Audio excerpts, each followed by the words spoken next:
Good morning to all of you. This is Pawan Kumar, and today we will study. We will not study anything new. We will just revise our chapter number first because half part of that chapter was done before vacations, and uh, uh, one or two topic we did after vacation. That means yesterday. So I just want to give you a brief knowledge of the whole chapter in just one single video. So let us start without wasting single minute. Which chapter we have to revise? We are going to revise chapter is physical world. This is the chapter physical world. In this chapter, first of all, what have you studied?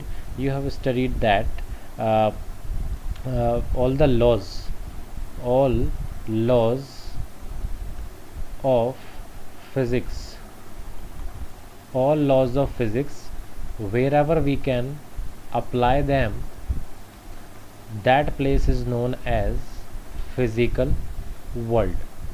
This was the meaning of physical world. That what is physical world? Where all the laws of physics can be applied, that is simply known as physical world. After that, in this chapter we studied about fundamental forces. We studied about fundamental forces, correct?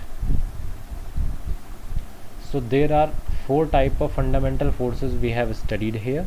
Out of them, first is, which one was first?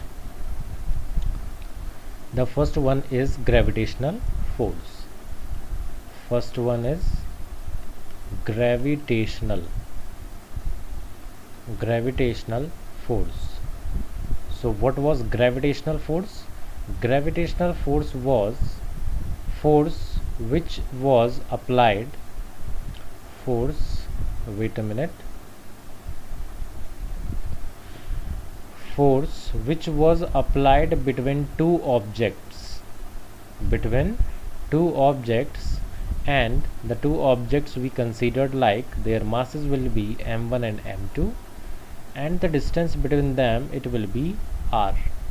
In that case, these two bodies will attract each other with a force which is directly proportional to the product of charges, and which was inversely proportional to the square of distance between them. If you combine them, you got m1 m2 upon r square, f proportional to. Then after removing proportionality sign, you might get f is equal to g m1 m2 upon r square. This is the formula of gravitational force, which is your first fundamental force, you can say. Okay, now gravitational force, more things you can study about it is its nature. What type of nature gravitational force is of? So remember, its nature is always attractive. It is a force of attraction, remember this. After that, the next type of fundamental force is electromagnetic force. So electromagnetic force, what is electromagnetic force? Let us see. Electromagnetic force is that which is applied or which is applicable between any two charges, at least any two charges. Charges could be like charges like plus plus or minus minus, or it could be of opposite nature like plus minus, or it could be minus plus. So what we are considering here, we are considering only positive charges, such that the distance between them is r. One of the charge is q1 and another charge is q2. Now because the charges are of same nature, then there will be a force of repulsion between them, and that force of repulsion will be directly proportional to q1 q2, and also it will be inversely proportional to the distance square of the distance between them. In the similar way, like you have done for gravitational force, you can write F proportional to q1 q2 upon r square. After this we can remove the proportionality symbol, and removing proportionality symbol we can put one constant. That constant here could be equal to k, and the force will be k q1 q2 upon r square. This is the electromagnetic force which act between these two charged particles. Okay, now if you will ask about its nature, then we can say it could be of attractive nature, it could be of repulsive nature. Any of the nature it can exhibit, right? After this, the third type of fundamental force was strong nuclear force, which you studied yesterday in the last lecture. Strong nuclear force. Now what is a strong nuclear force? Try to understand this. This is an atom. Inside atom, at its center, there is nucleus. Inside this nucleus there is positive charge. If I draw nucleus here, this is nucleus I have drawn here. In this nucleus there will be positive charge. Positive charge in the nucleus will be due to the presence of proton. Now there will not be a single proton inside nucleus. There will be many protons which are tightly bounded inside this small nucleus. Now how is it possible that one proton in the presence of other protons will continue to keep itself inside this small nucleus? Even there will be so much repulsion among these all protons. Okay, but still the protons are able to reside inside this nucleus. That is only possible because these all protons are binded together with a very strong force which is known as nuclear force.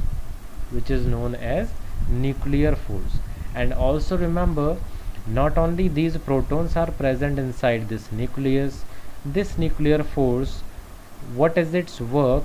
Its work is to hold all the protons along with all the neutrons present inside the nucleus and keep them intact inside it.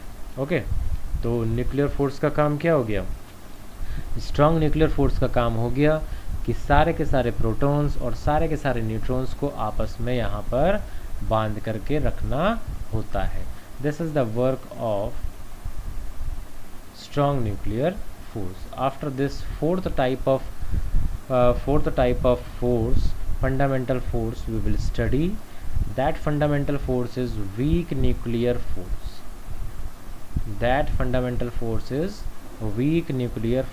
Now try to understand what is weak nuclear force. Week nuclear force क्या होता है बच्चों? आप लोगों ने periodic table में elements पढ़े होंगे. You must have studied hydrogen, helium, lithium, beryllium, boron, carbon, nitrogen, oxygen, like this. And you know that in the periodic table, with increase in atomic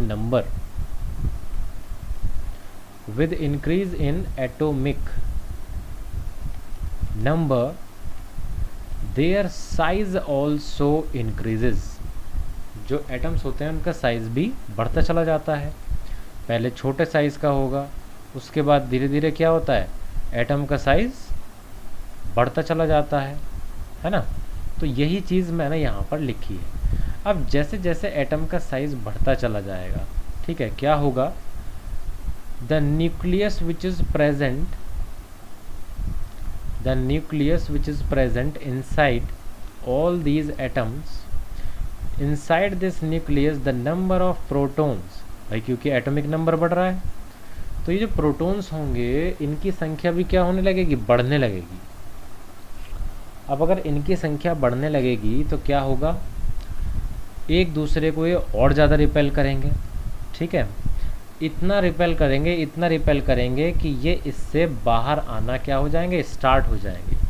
ये कब होगा, जब न्यूक्लियस का size will be very very large. It will act for large atoms. जैसे कि मान लीजिए lead हो गया, लेड तो नहीं, लेड से ऊपर के जितने भी एटम्स हो गए वो सब इसमें आ सकते हैं, ठीक है। तो ये है। अब क्या होगा कि जब प्रोटॉन रिपल्शन की वजह से बाहर आने लगेंगे तो यहाँ पर डिके हुआ करता है। क्या हुआ करता है, डिके हुआ करता है। तो डिके का मतलब होता है ख़त्म होना। ये धीरे धीरे ख़त्म होने लगते हैं। जितने भी बड़े एटम्स होते हैं, all the atoms which are large in size they are unstable. वो बहुत ज़्यादा अनस्टेबल होते हैं। अब जब अनस्टेबल होते हैं तो धीरे धीरे ख़त्म होने लगते हैं। And the same I have written here, they start decaying because of this problem, repulsion problem. ये क्या होने लगते हैं, ख़त्म होने लगते हैं, डीके होने लगते हैं। डीके होता है दो टाइप का, एक होता है अल्फ़ा डीके, एक होता है बीटा डीके, ठीक है। अब अल्फ़ा डीके में क्या होता है, अल्फ़ा डीके के अंदर दो प्रोटॉन रिलीज़ होते हैं, दो प्रोटॉन रिलीज़ होते हैं। बीटा डीके के अंदर क्या होता है, बीटा डीके के अंदर एक इलेक्ट्रॉन रिलीज़ होता है।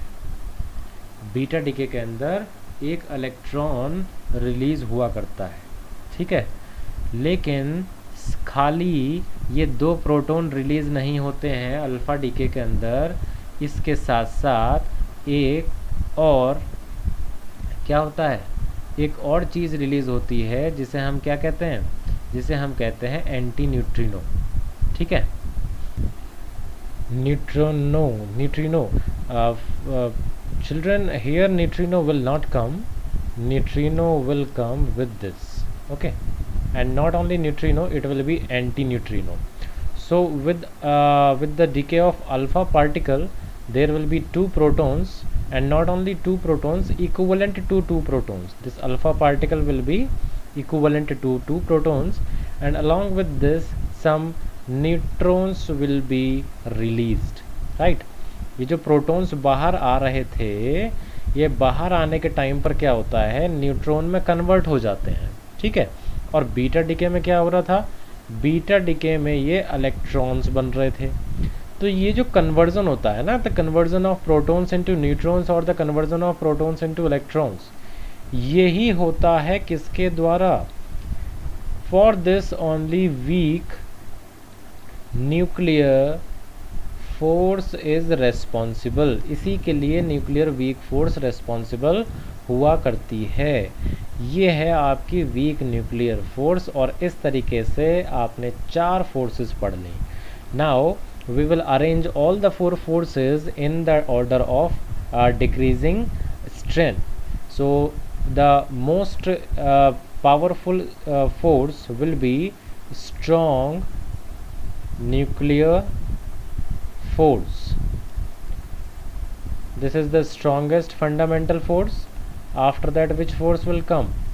Electromagnetic force. Electromagnetic force will be second strongest. Third strongest will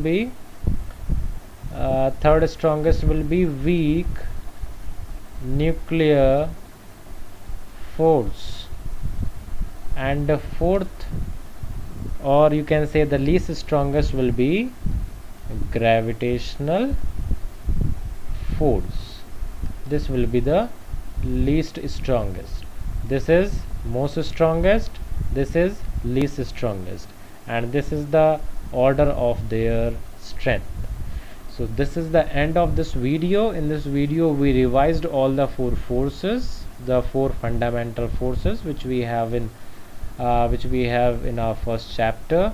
Before that we just have seen that what is physical world. So physical world is that where we can apply all the laws of physics, right. And that's it. Nothing important we left here. If anything we left, we will discuss in the coming time. But after this, in the next video, we will be starting our next chapter. Next chapter is units and dimensions. It is very interesting chapter as well as scoring. Okay, so we will start this chapter in the next video. Till then, take care and keep revising.